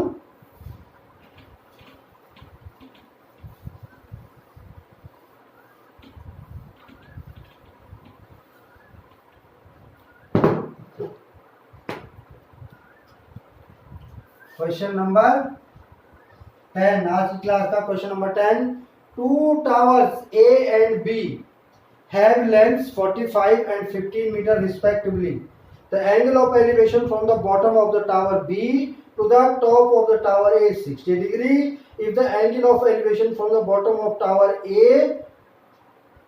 to the top of the tower B is theta, then what is the value of theta? Okay, एक टावर ये है जिसका नाम है A, ठीक है। एक टावर ये रहा जिसका नाम है B, ठीक है। अभी जब वो बोलता है कि the angle of elevation from the bottom of tower B to the of 60 degree, यानी कि जो A के जो बॉटम से बन रहा है एंगल, वो बन रहा है 60 डिग्री का।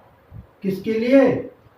A के टॉप के लिए। और A के जो बेस से बन रहा है वो बन रहा है थीटा डिग्री, ठीक है। इसकी जो हाइट है वो 45 मीटर है और इसकी जो हाइट है वो 55 मीटर है, वो सॉरी 15 मीटर है। अभी देख रहे हो कि और बड़ा होना चाहिए, एक्चुअली इसका ट्रिपल है, लेकिन सिर्फ हमारी इमेजिनेशन से हमने सिर्फ छोटा मोटा इसको सॉल्व करने के लिए हमने इसको बनाना है। अभी देखो मैं बताता हूँ, सिंपल सा क्वेश्चन है। मुझे क्या चाहिए? मुझे ये थीटा एंगल चाहिए। थीटा एंगल मुझे पता लग जाएगा अगर ये 15 मीटर है, मुझे अगर ये बेस पता लग जाएगा तो। अगर ये बेस जो इनके बीच की डिस्टेंस है, ये डिस्टेंस अगर मुझे पता लग गई तो मुझे इसका ये एंगल भी पता लग जाएगा। तो ये डिस्टेंस मुझे कहाँ से पता लगेगी? ये मुझे इस वाले ट्रायंगल से लगेगी, 10 मैं फिर बता रहा हूं कि जो एकेडमिक्स वाले उन्होंने पूरा लिखना है कि A tower having 45 metre height, B another tower having 15 metre of height, ठीक है। द एंगल AB, इसको जो नाम दिया angle C equal to 60 degree, angle BAD equal to theta. और okay, we will take a right triangle ABC। तो 10 triangle ABC 10 60 बराबर h upon base 45 upon let the base B x, okay. तो x is equal to हो जाएगा, ये √3 हो जाएगा 45 upon √3।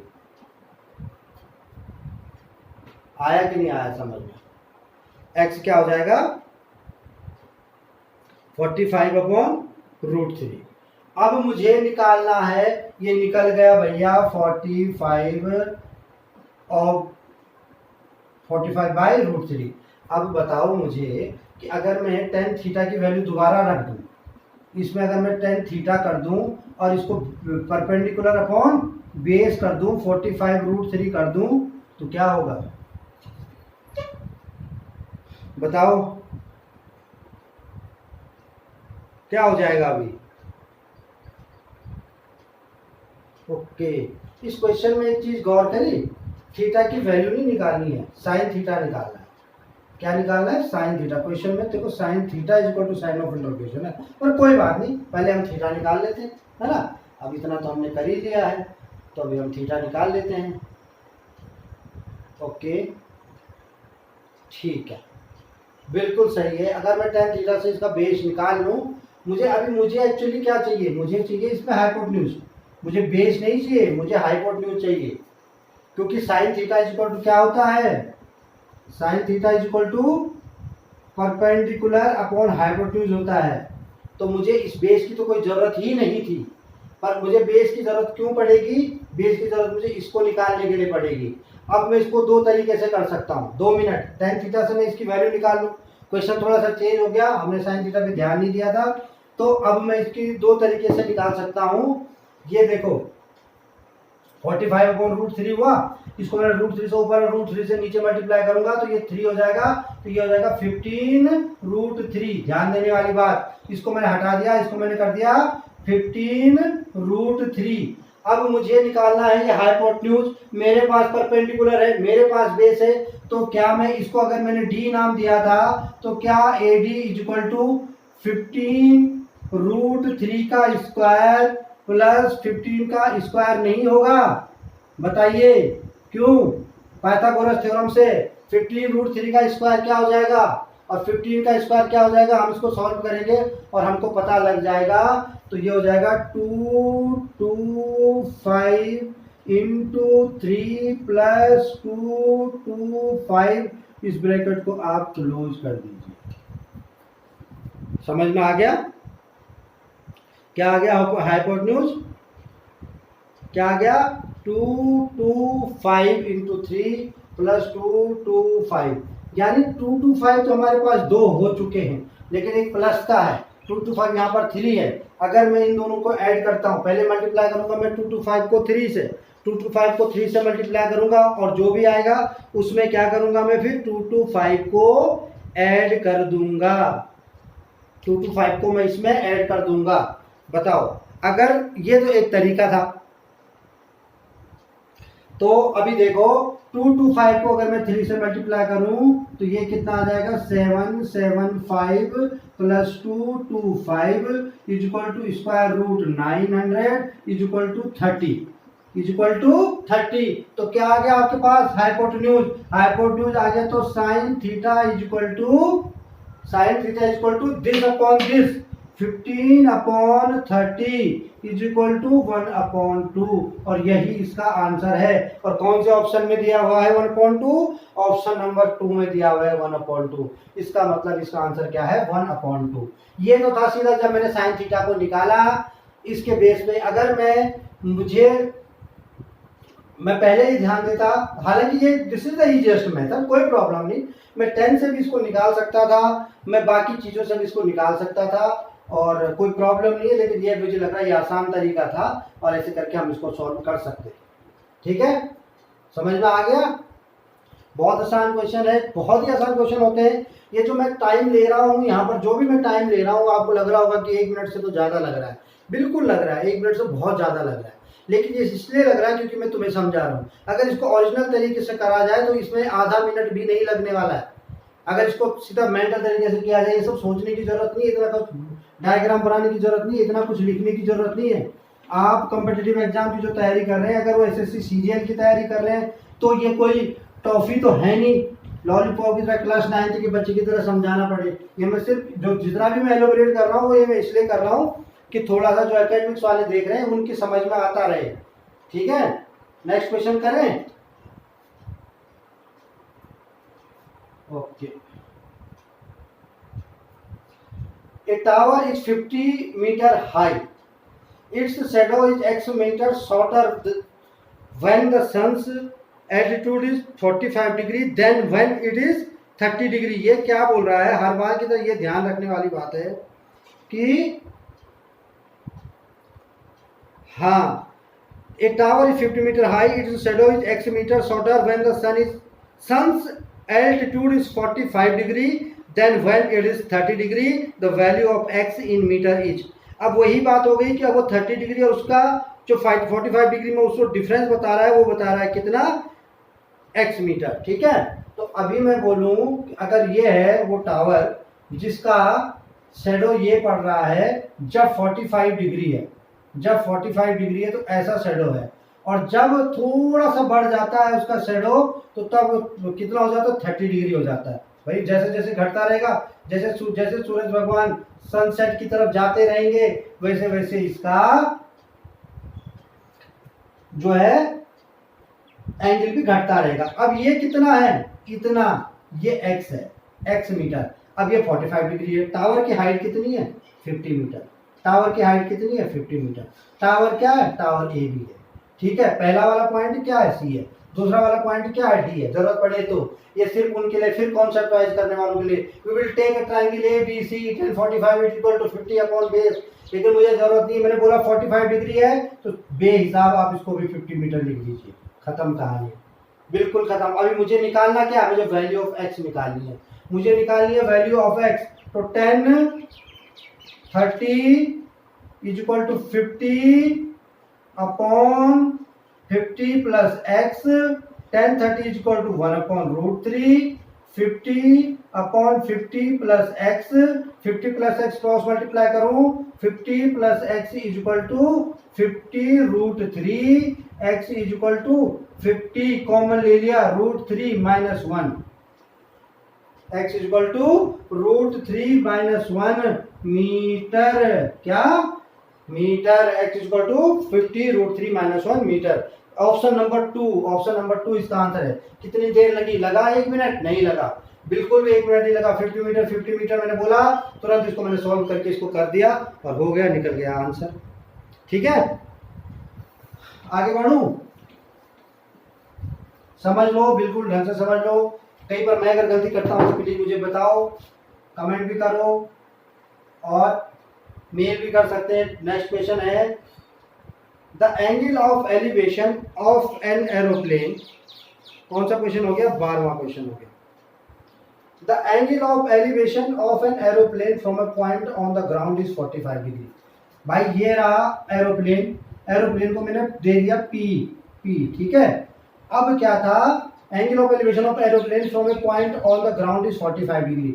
यहां से देख रहा था, ये लोग जो देखते रहते ना एंगल से एंगल बना के एरोप्लेन को, टावर को, ये हमारे लिए क्वेश्चन बना जाते हैं और फिर हमको करने पड़ते हैं वो क्वेश्चन सॉल्व। 45 डिग्री, ठीक है, okay. After flying for 15 seconds the elevation changes to 30 degree. ध्यान दो, अब वो यहाँ पी पे था, वो उड़ता चला गया, पहुंच गया क्यू पे, और अब उसने दोबारा देखा, अब हेलीकॉप्टर तो आगे निकल गया, तो आगे उसने देखा तो वो तो क्यू पे पहुंच गया। कहाँ पहुंच गया वो तो क्यू पे पहुंच गया है, ये देखो पहुंच गया क्यू पे। अब क्या था, पहले तो था 45 डिग्री और अब घट के कितना हो गया है, 30 डिग्री, एंगल घट गया ना, तो अब हो गया 30 डिग्री। पहले था 45 डिग्री, अब घट के हो गया 30 डिग्री। अब ऐसा क्या कर दिया उसने, आफ्टर फ्लाइंग फॉर 15 सेकेंड, वो पी से क्यू में जाने को उसको कितना टाइम लगा, 15 सेकेंड लगे। पी से क्यू में जाने को उसको क्या लगा, 50। If the aeroplane is flying at height of 2500 metre, अगर जो इसकी हाइट है 21 ऊंचाई पे उड़ रहा है, तो वो बोल रहा है कि इतनी हाइट पे उड़ रहा है ना। Then the speed of the aeroplane in kilometre per hour. Okay, वो बोल रहा है कि स्पीड निकालनी है हमने किसकी, एरोप्लेन की, किलोमीटर पर आवर में। बहुत अच्छा क्वेश्चन, बहुत ही अच्छा क्वेश्चन है, बिल्कुल डिफरेंट टाइप का क्वेश्चन है। ये आपको न सिर्फ ट्रिग्नोमेट्री करवा रहा है, ये आपको साथ में स्पीड एंड टाइम भी करवा रहा है, उसकी रिवीजन भी करवा रहा है। 15 सेकेंड, बिल्कुल सही है। अब ध्यान देने वाली बात, कुछ भी नहीं करना, मुझे ये पी से क्यू की डिस्टेंस निकाल देनी है। पी से क्यू की डिस्टेंस मैं इन दोनों फिगर से निकालूंगा, तो फिर मुझे स्पीड निकालनी है, तो स्पीड इज इक्वल टू क्या हो जाएगा, स्पीड इज इक्वल टू हो जाएगा डिस्टेंस अपॉन टाइम। क्या हो जाएगा, डिस्टेंस अपॉन टाइम। अब इसकी डिस्टेंस निकलेगी किसमें, इसकी डिस्टेंस निकलेगी मीटर में, क्योंकि 2500 मीटर है। लेकिन वो मुझे पूछ रहा है किलोमीटर पर आवर में। कोई बात नहीं, हम मीटर सेकंड में निकालेंगे, बाद में उसको मल्टीप्लाई कर लेंगे किससे, बिल्कुल सही, बाद में हम उसको मल्टीप्लाई कर लेंगे, जैसे कि हम जानते हैं उसको कब कन्वर्ट करने के लिए, तो हम उसको कन्वर्ट कर सकेंगे। ओके, तो फिलहाल हमको निकालनी है ये वाली डिस्टेंस, ये दोनों डिस्टेंस इक्वल ही तो हैं। तो अगर मैं पहले ट्रायंगल को देखूं जहां पर 45 डिग्री एंगल था, यानी जहां पर वो 45 डिग्री एंगल बन रहा था, इसके लिए बन रहा था, तो ये जो इसकी डिस्टेंस है ये भी 2500 मीटर है। कहां तक, यहाँ तक ये भी 2500 मीटर। अब मुझे माना कि इनकी डिस्टेंस कितनी है, x है, मुझे ये निकालनी है। तो मुझे क्या करना पड़ेगा, 30 डिग्री वाले से करना पड़ेगा 1030 is equal to 2500 upon 2500 plus X, 1 upon root 3 is equal to 2500 plus X. तो x इज इक्वल टू हो जाएगा 2500, इसका मल्टीप्लाई रूट 3 होगा और इसका रूट 3 माइनस 2500, जो x के साथ वाला 2 भाई ये यहाँ चला गया, और अगर मैं इसमें ये इसको बाहर ले लूं तो ये हो जाएगा रूट 3 माइनस 1। भाई जो ये डिस्टेंस आ गई है, ये डिस्टेंस जो आ गई है इसके बीच की, ये आ गई है 2500 रूट 3 माइनस 1। ये आ गई है मीटर, ये आ गई है मीटर में। और अभी मैं स्पीड की बात करूं तो कितनी स्पीड हो रही है, कितनी, ये टाइम है 2500 रूट 3 माइनस 1 अपॉन 15 मीटर पर सेकेंड। हुआ यही, अरे हुआ, 5 3 जा 15, 5 5 जा 0 0, यानी क्या आ गया 500 रूट 3 माइनस 1 अपॉन 3 मीटर पर सेकेंड आ गया। क्या आ गया, इतना मीटर पर सेकेंड आ गया। अब मुझे करना क्या है, अब मुझे ये करना है दोस्त कि मीटर पर सेकेंड को किलोमीटर पर आवर में चेंज करना है। तो क्या करते हैं, इनटू, पहले इसको रूट 3 भी लिख देता हूँ, रूट 3 माइनस 1 मल्टीप्लाई बाय 18/5। अरे यही होता है ना, जब मीटर पर सेकेंड को किलोमीटर पर आवर में चेंज करते हैं तो 18/5 से, यानी बड़े छोटे से बड़े में चेंज होता है तो बड़े से मल्टीप्लाई, बड़े से छोटे में चेंज होता है तो छोटे से मल्टीप्लाई। अभी देखो इसको कैसे करोगे, 5 5 ये 100 हो गया, ये 3 6 हो गया, यानी 600 root 3 minus 1 kilometre per hour. 600 option में देखिए, ऑप्शन में है 600 root 3 minus, yes option number 4, option number 4 ही इसका आंसर है, ऑप्शन नंबर 4 ही इसका आंसर है। हो गए, आया समझ में? दोबारा समझाऊं, हमको दो एक एरोप्लेन दिया हुआ था, एरोप्लेन को बोला था कि 15 सेकंड में यहाँ से यहाँ चला गया। जब वो पहले जहाँ पर था वहाँ का एंगल 45 डिग्री था, वो दूसरी जगह जहाँ पर चला गया वहाँ का एंगल 30 डिग्री हो गया। तो वो जितनी दूरी उसने तय करी वो 15 सेकंड में तय करी।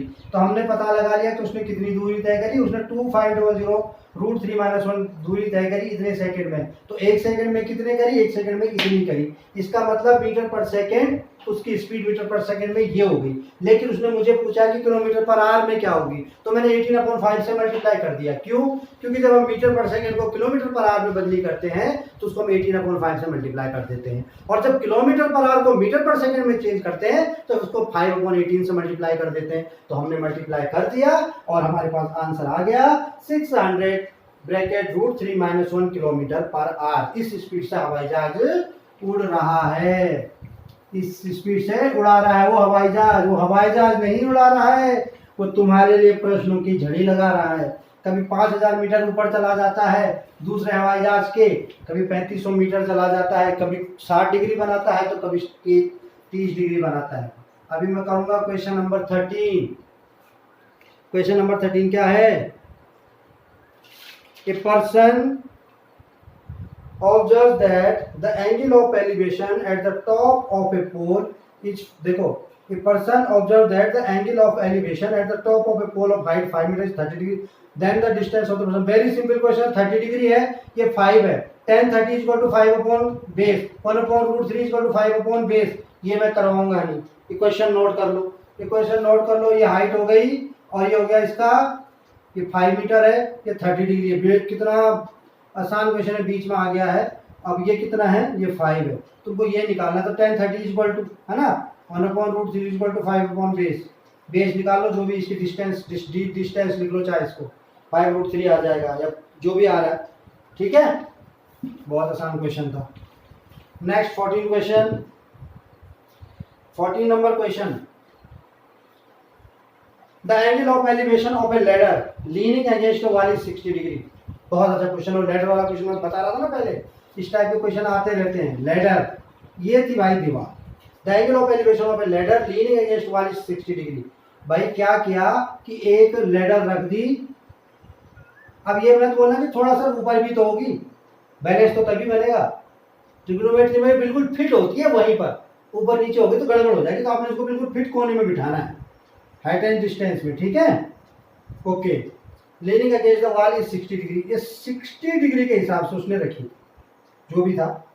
And the foot of the ladder is 4.56 metre away from the wall. और जो ये वॉल थी, वॉल कौन सी थी मेरे पास, ए बी थी, और ये सी पॉइंट था, ये कितनी दूर था, 4.6 मीटर था, ठीक है। The length of the ladder, the length of the ladder, बहुत अच्छा क्वेश्चन, चेंज हो गया question. Length of the ladder चाहिए मुझे अब की बार, यानी मुझे अब की बार मोदी सरकार है, अब की बार 4.6 मीटर। और ये तो इसका मतलब क्या है, tan थीटा की जगह मुझे करना चाहिए sin थीटा। अरे सही है, करना चाहिए sin थीटा, बताओ। नहीं, मुझे करना चाहिए बेस और हाइपोटेन्यूज में कौन होता है, कॉस महाराज होते हैं। कौन होते हैं, कॉस महाराज होते हैं। तो कॉस हो गया बेस अपॉन हाइपोटेन्यूज, 4.6 अपॉन, क्या बोलूं इसको, लेटर को लेटर नाम दे दूं, LADDER। चलो लेटर लेंथ लिख लेता हूं, लेंथ लेडर ऑफ लेंथ। तो लेडर इज इक्वल टू हो जाएगा, लेडर की लेंथ इज इक्वल टू क्या हो जाएगी, cos 60 क्या होता है, cos 60 1/2 होता है, यानी 4.6 मल्टीप्लाई बाय 2 हो जाएगा। और कितना हो जाएगा बताओ, 9.2 मीटर। भाई डबल थी, जितनी दूर थी उसके डबल थी, जितनी दूर थी उसके ही डबल थी। ऐसा होता है एक्चुअली, जो भी ट्रिग्नोमेट्री के अकॉर्डिंग क्या होता है कि अगर कोई भी चीज अगर दीवार पे लीन की गई है, ऐसे लीन की गई है, अगर वो 60 डिग्री का एंगल बना रही है, अगर वो दीवार के साथ 60 डिग्री का एंगल बना रही है, तो ये चीज का ध्यान रखना कि जितनी उन दोनों के बीच के आपस में दूरी है ना, इसके बीच की दूरी है, उसका डबल होगी ये, हमेशा ये ध्यान, ठीक है। वो हमेशा इसके डबल ही होती है अगर उसने 60 डिग्री का एंगल बनाया है। तो इस थ्योरम की तरह लर्न करना चाहते तो कर सकते हैं। ये हो गए 14 क्वेश्चन आपके आज के क्लास के। 15वें क्वेश्चन पे चलते हैं। 15th क्वेश्चन, अगेन लेडर, दोबारा लेडर आ गई, लेकिन थोड़ा क्वेश्चन चेंज, थोड़ा क्वेश्चन बड़ा दिख रहा होगा आपको आपकी स्क्रीन पे। 15 नंबर क्वेश्चन आज की क्लास का। A ladder is placed along a wall. सबसे पहले तो मैं क्या करूंगा कि वॉल को ले लूंगा। भाई वॉल तो है ही है ना। A wall such that its upper end is touching the top of the wall. जो उसका अपर एंड है, इसमें उसने बात बोल दी कि टच है वो, तो मैंने भी बोल दिया भाई टच कर दिया हमने, ये लो हमने टच कर दिया। और and the foot of the ladder is 10 feet away. मतलब जो है ये कितनी दूर है, यहाँ से 10 फीट दूर है। तो इसका मतलब ये 10 फीट है, तो ये सीढ़ी की लंबाई अगर 60 डिग्री एंगल होता है, तो ये देखो ये 60 डिग्री एंगल हो गया, यही बोल रहा है ना, सेंटर विद द ग्राउंड। तो इसका मतलब ये 20, सीढ़ी की लंबाई कितनी होगी 20। चलो छोड़ो, क्वेश्चन सुनने से पहले। The wall and the ladder is making the angle with the ground when a man starts climb on it. एक आदमी ने चढ़ना शुरू किया सीढ़ी में, ये है ना सीढ़ी, समझ में आ रहा है, इसमें सीढ़ी शुरू किया चलना। It slips and now ladder makes an angle of 30। अब क्या हुआ, चढ़ा, सीढ़ी में चढ़ते तो कई बार सीढ़ी स्लिप हो जाती है ना, तो सीढ़ी स्लिप हो गई, और सीढ़ी स्लिप हो गई यहाँ तक पहुँच गई। कहाँ तक पहुँच गई, यहाँ तक पहुँच गई। यानी जो सीढ़ी सी थी वो BC सीढ़ी थी, वो DE पे चली गई, इतना खिसक गई ऊपर से नीचे, और इतना चली गई यहाँ से वहाँ, ठीक है। अब वो बोल रहा है कि इसकी डिस्टेंस, यही बोल रहे लेडर से टॉप ऑफ द वॉल, तो वो बोल रहा है कि कितने नीचे आई, वो बोल रहा है कि सीढ़ी कितने नीचे आई, सीढ़ी कितने नीचे आई। अब देखो ध्यान रखने वाली बात, वो बोल रहा है कि जब 60 डिग्री का एंगल बनाया था और सीढ़ी स्लिप हो गई, और स्लिप होने के बाद 30 डिग्री का एंगल बनाने लगी, तो कितनी स्लिप हुई, तो भैया माना कि वो D स्लिप हुई, D स्लिप हुई। इसका मतलब ये भी D होगा। अरे भैया वो जितने यहाँ से ऊपर से नीचे आई होगी उतना ही तो पीछे आई होगी, अपनी लंबाई तो उसको बरकरार रखनी है ना। अगर वो 20 फीट की थी और वो थोड़ी सी 4 फुट तो 4 ही फुट इधर को भी खिसकी होगी, यानी वो दोनों के दोनों आपस में क्या होंगे, वो दोनों के दोनों आपस में बराबर होंगे, वो दोनों के दोनों आपस में बराबर होंगे। थोड़ा सा क्वेश्चन कॉम्प्लिकेटेड। अच्छा, इसमें एक चीज और दे रखी है, नहीं कोई दिक्कत नहीं, कुछ नहीं दे रखा है। अच्छा, अभी मुझे सॉल्व करना है, पहले मुझे ये निकालना है। अभी मैं कैसे निकालूं बताओ। अभी मैं दोनों ट्राइंगल में देखता हूं। अगर मैं पहले ट्राइंगल में देखता हूं तो ये तो डी है, ये तो डी है क्योंकि ये भी डी है और ये 10 फीट है, ये 10 फीट है, तो टोटल ये यहां तक हो जाएगा 10 फीट प्लस डी, कंप्लीट है ना। अब ये कितना होगा, ये एच होगा, यहां तक माना कि ये एच है, माना कि ये एच है। या अगर ये कंप्लीट में इसको एच मान लूं, कंप्लीट अगर मैं इसको एच मान लूं तो ये इतना क्या हो जाएगा, एच माइनस डी हो जाएगा। अब तुम चाहे तो उधर से ले लो, तुम चाहे तो इधर से ले लो, किसी एक डी को निकाल लो, किसी भी एक डी को निकाल, चाहे कहीं से भी निकालो। अभी मैं फटाफट आपको इस तरीके से बताऊं। देखो मैंने क्या किया, दो ट्राइंगल है मेरे पास, दो ट्राइंगल है, एक 10 30 डिग्री वाला ट्राइंगल है, दोनों में एक्स है, दोनों में क्या है, एक्स है या डी है, जो भी तुम डी मान लो या जो भी तुम्हें मानना है वो मान लो। तो ये एच, मैं चलो इस लंबाई को एच मानता हूँ ताकि तुम्हें थोड़ा सा दिक्कत ना हो, थोड़ी सी तुम्हें दिक्कत ना हो। ये डी है, ठीक है, ये डी है और ये एक्स है। टोटल इंटायर लंबाई क्या हो जाएगी, डी प्लस एक्स हो जाएगी। अगर मैं 10 30 वाले एंगल से देखूं तो x upon 10 plus D, 10 30 is equal to x upon 10 plus D, 10 30 1 upon root 3 is equal to x upon 10 D, और एक्स इज इक्वल टू रूट 3 के साथ आ जाएगा तो 10 प्लस डी अपॉन रूट 3। ये ध्यान देना, ये एक्स की वैल्यू आ गई। हमेशा आपने क्या करना, दोनों में एक्स की वैल्यू निकालनी है, दोनों जगह एक्स की वैल्यू जब बराबर हो जाएगी तो इसको रिमूव करके उसकी वैल्यू पुट करना है। अब मैं 60 डिग्री वाले में देखता हूँ, 60 डिग्री वाले में क्या होगा, रूट थ्री और डी प्लस एक्स अपॉन 10 क्या हो जाएगा, डी प्लस एक्स अपॉन 10। अभी मुझे इसमें भी एक्स देखना है, इसमें भी मुझे एक्स देखना है, तो X equal to cross multiply minus D 10 root three minus D. सही है, सही है। अब दोनों x की वैल्यू है, ये भी x की वैल्यू है, ये भी x की वैल्यू है, तो क्या मैं 10 plus D upon root 3 equal to 10 root 3 minus D नहीं लिख सकता? बिल्कुल लिख सकता हूं और क्रॉस मल्टीप्लाई कर देता हूं। अगर मैं क्रॉस मल्टीप्लाई कर देता हूं तो ये हो जाता है 10 plus D equal to root 3 से जब होगा तो रूट 3 30 हो जाएगा और माइनस रूट 3 डी हो जाएगा। जब ये इधर को आएगा तो प्लस का हो जाएगा, यानी अगर मैं डी कॉमन लेता हूं तो क्या होगा, 1 प्लस रूट 3 इक्वल टू ये उधर को जाएगा 20, डी इक्वल टू क्या आ जाएगा 1 प्लस 3 इक्वल टू 20, या डी इक्वल टू आ जाएगा 20 अपॉन 1 प्लस रूट 3 लिखो, चाहे रूट 3 प्लस 1 लिखो, जो भी लिखो भाई लिख लो, आंसर 20 अपॉन रूट 3 प्लस आना है। लेकिन अभी क्या है, थोड़ा आंसरों में फेरबदल किया गया है। आंसर जो है वो पॉइंट में भी दिए गए हैं, रूट में तो है ही नहीं, आंसर रूट में तो है ही नहीं। अभी क्या करें, पहले रूट 3 इसके कंजुगेट से ऊपर नीचे मल्टीप्लाई कर देते फिर पता चल जाएगा। रूट 3 माइनस 1 यानी हो जाएगा 2, ये 10 था तो ये 20 था तो ये हो जाएगा 10, और ब्रैकेट में क्या आ जाएगा रूट 3 माइनस 1। भाई समझ में आया, समझ में आया, कंजुगेट से मल्टीप्लाई कर दिया ऊपर नीचे। अब क्योंकि पॉइंट में आ रहे हैं आंसर आ रहे हैं पॉइंट में, तो रूट 3 की जगह रूट 3 की वैल्यू क्या होती है, ये हमेशा लर्न कर लो, रूट 3 की वैल्यू 1.732 है ना, और रूट 2 की वैल्यू क्या होती है 1.414, तो 1.732 रख दिया, तो 1.732 रखेंगे, उसमें तो 1 माइनस करेंगे तो 10 मल्टीप्लाई बाय 0.732, और जब ये इधर चला जाएगा तो ये हो जाएगा 7.32 फीट। देखो थोड़ा सा क्वेश्चन लंबा हो गया लेकिन है कुछ भी नहीं।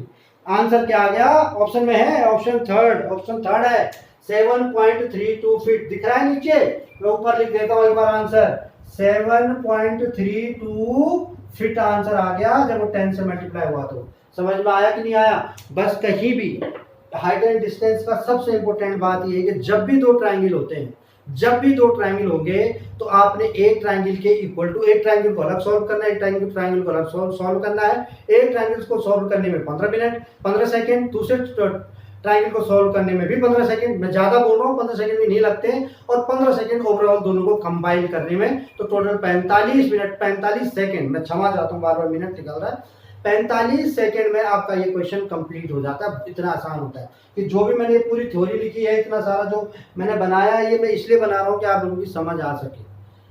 हर कोई ऐसा विद्वान नहीं है कि जो मैं डायरेक्ट जंप करूं और वो समझ जाए, इसलिए मुझे एक एक स्टेप को समझाना पड़ेगा हर एक को। लेकिन आप लोगों का काम है कि आप एक बार वीडियो को देख के समझ लीजिए, उसके बाद इस क्वेश्चन को पॉज करके खुद सॉल्व करिए।